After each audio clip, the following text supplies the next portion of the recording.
कुछ सबूत हम आप लोगों के सामने रख रहे हैं। क्या जनरल कैटेगरी को मूल निवास 1950 मिलता है? इसके सारे सबूत आपको रखे जाएंगे आगे।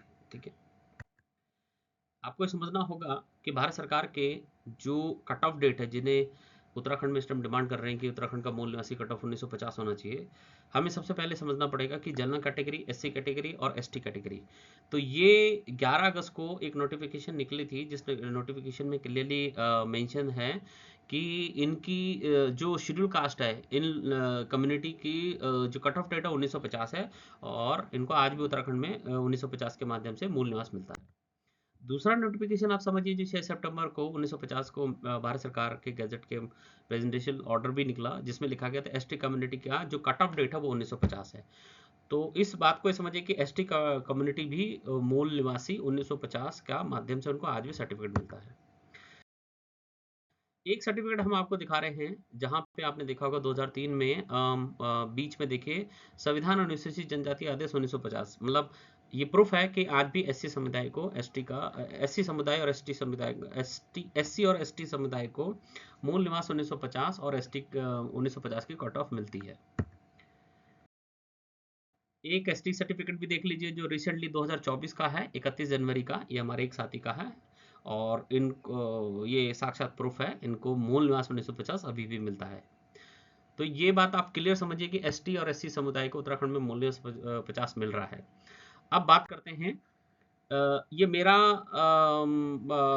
आप समझिए कि आदिवासी प्रमाण पत्र है, और इस आदिवासी प्रमाण पत्र के अंदर क्लियरली लिखा हुआ है कि अनूप सिंह पुत्र बलवंत सिंह कंडी गांव इडवाल सिंह का मूल निवासी है। मूल निवासी हूं, पर यहाँ कहीं पे आपको नहीं दिखेगा कि मूल निवासी 1950, जैसे कि पिछले सर्टिफिकेट में आपको दिखा चुका हूँ। तो ये तब था जब हम यूपी के पार्ट थे, यानी कि 1998 में जब मैंने 10वीं पास करी थी, तब का ये सर्टिफिकेट हम लोगों ने बनाया। तो ये भी एक साक्षात प्रूफ है। अब समझते हैं कि जब एसटी को और एससी को मूल निवास 1950 की कट ऑफ है, तो जनरल कैटेगरी को क्यों नहीं मिलता है? वो जनरल कैटेगरी को इसलिए नहीं मिलता है कि मूल निवास एसटी को एक पिछड़ा वर्ग या पिछड़ा क्षेत्र के माध्यम से, या एक मुख्य संस्कृति के माध्यम से उनको एक रिजर्वेशन में, और उनकी कट ऑफ 1950 है। एससी के साथ जो भेदभाव 1950 से पहले हुआ है, उसके माध्यम से उनको रिजर्वेशन मिलता है। अब जनरल कैटेगरी की बात करें तो जनरल कैटेगरी को उस श्रेणी में डाला गया है कि वो भारत के किसी भी कोने में जाके रोजगार कर सकते हैं। इवन सारे भारत का संविधान में तो कहीं भी कर सकते हैं, सब लोग कर सकते हैं। पर ये कहा गया है कि किसी भी नागरिक को किसी धर्म, मूल, जन्म स्थान या निवास स्थान के बेसिस पे उनको कैटेगराइज नहीं किया जाएगा, भेदभाव नहीं किया जाएगा। ये आर्टिकल 19 है भारत के संविधान का। आर्टिकल 19 डी और ई ये कहता है कि भारत का कोई भी व्यक्ति अगर चाहे तो वो कहीं पे भी रोजगार कर सकता है। जैसे हमारे खुद उत्तराखंड समाज के व्यक्ति हमारे लोग जो देश के हर राज्य में, चाहे महाराष्ट्र हो, हरियाणा हो, चंडीगढ़ हो, दिल्ली हो, हिमाचल प्रदेश में हो, यहाँ पे सब गवर्नमेंट जॉब में है इस टाइम पे। हमारे बहुत मैक्सिमम आबादी हमारे उत्तराखंड से जो माइग्रेट होके गई है, उनको नौकरी मिली है बाहर, है ना। तो इस बात को आपको समझना पड़ेगा, आर्टिकल 19 के माध्यम से हम जनरल कैटेगरी पे इसको नहीं लगा सकते। कुछ स्पेशल कैटेगरी है जिनके कुछ आधार थे, उन बेसिस पे उनको रिजर्वेशन और उनके कट ऑफ 1950 रखी गई है। तो फिर से मैं रिपीट करता हूं, मूल निवास 1950 जनरल कैटेगरी को नहीं मिल सकता। मूल निवास 1950 भारत के 144 करोड़ जनसंख्या में किसी के पास भी मूल निवास 1950 जनरल कैटेगरी को 1950 का है, आप हमें भेजिए, हम उसके ऊपर करेंगे। पर हम ने ऑलरेडी सुप्रीम कोर्ट के रिटायर्ड जज के साथ एक काउंसलिंग करी है, 2 काउंसलिंग करी है। इसके अलावा हमारी टीम में बहुत सारे लॉयर हैं जिनसे हमने करा है। इवन जितने भी लेखक हैं या सरकारी लोग हैं, उनसे सबसे हम डिस्कस किया है। उसके बाद ही हम ये सारे डॉक्यूमेंट आपके सामने रखे हैं। तो आप इस बात को समझिए कि आर्टिकल 19 ये कहता है कि कोई व्यक्ति कहीं भी रह सकता है, लेकिन वहीं पे दूसरा आर्टिकल है जो प्रेसिडेंशियल ऑर्डर रिलीज हुए हैं, जो उत्तराखंड में मूल निवास 1950 का एसटी और एससी कैटेगरी को अभी भी सर्टिफिकेट बन रहे हैं। अब बात आते हैं कि जनरल कैटेगरी का जब हम मूल निवास मांग रहे हैं और हमें मिल ही नहीं सकता है, तो अब हमें मूल निवास 1950 मिलेगा कैसे? ये तो बात सही है कि हमें उत्तराखंड को एक स्पेशल कवर चाहिए। तो वहीं पे आर्टिकल 19 के अंदर आप देखेंगे कि आर्टिकल 19(5) के अंदर क्या कहता है कि अगर जिस क्षेत्र में ट्राइब लग जाता है या 5वीं अनुसूची लग जाती है, तो उस क्षेत्र में ना तो आर्टिकल 19 का जो पिछले सेक्शन मैंने आपको दिखाया डी और ई वो लागू होते हैं, लिखा हुआ आर्टिकल 19 बचकर खंड के उपखंड डी और ई जो पिछली स्लाइड में मैंने आपको दिखाया, वो जो कानून है वो जहां पे भी 19(5) लग जाता है वहां पे लागू नहीं होते। बिल्कुल वैसे जैसे यूसीसी पूरे भारत में निकला है, उत्तराखंड के सारे इलाके में लागू हुआ सिवाय उस क्षेत्र में जहां पे ट्राइब है, यानी कि जौनसार और भोटिया समाज, राजी, बॉक्सा, इनके यहाँ क्षेत्रों में इन समुदाय पे यूसीसी लागू नहीं होता है। वैसे ही 5वीं अनुसूची लगने के बाद ऐसे ही कुछ जो 100% वाला भू कानून, 100% मतलब पूरे रिजर्वेशन कैटेगरी के रोजगार, वो सब होता है। और दूसरा एक इंपॉर्टेंट इंफॉर्मेशन आपको दे दूं कि उत्तराखंड में पहले डिस्ट्रिक्ट शेड्यूल एक्ट 1931 से लेकर 1972 तक लगा हुआ था, जो भारत सरकार ने 1972 में हटा दिया हमसे। उसके बदले में भारत के संविधान के अंदर 5वीं और 6ठी अनुसूची लिखी हुई है। तो डिस्ट्रिक्ट शेड्यूल एक्ट को डीकमीशन किया गया धीरे धीरे, 1972 में उसका लास्ट पार्ट डीकमीशन कर दिया गया, कमजोर करके खत्म। लेकिन उसके बदले में 5वीं अनुसूची 6ठी अनुसूची देना स्टार्ट कर देगा। अब 6ठी अनुसूची आपके समझ लो, 6ठी अनुसूची नॉर्थ ईस्ट के इलाकों में लगती है, जो कि आसाम में लगी थी सबसे पहले, और आसाम से निकले हुए राज्य त्रिपुरा, मेघालय, मिजोरम, इनमें लगी है। और बाकी राज्यों के लिए 5वीं अनुसूची है, जैसे कि हिमाचल में लाहौल स्पीति में 5वीं अनुसूची लगी हुई है। तो 5वीं अनुसूची ही सिर्फ यहां लग सकती है। आप इसको ऐसे समझिए, अगर हम कोई भी मांग उठा रहे हैं तो हम उत्तराखंड में 6ठी मांगेंगे तो वो इम्पॉसिबल है, वो संविधान के अंदर लिखा है कि वो नॉर्थ ईस्ट के लिए ही बनी है।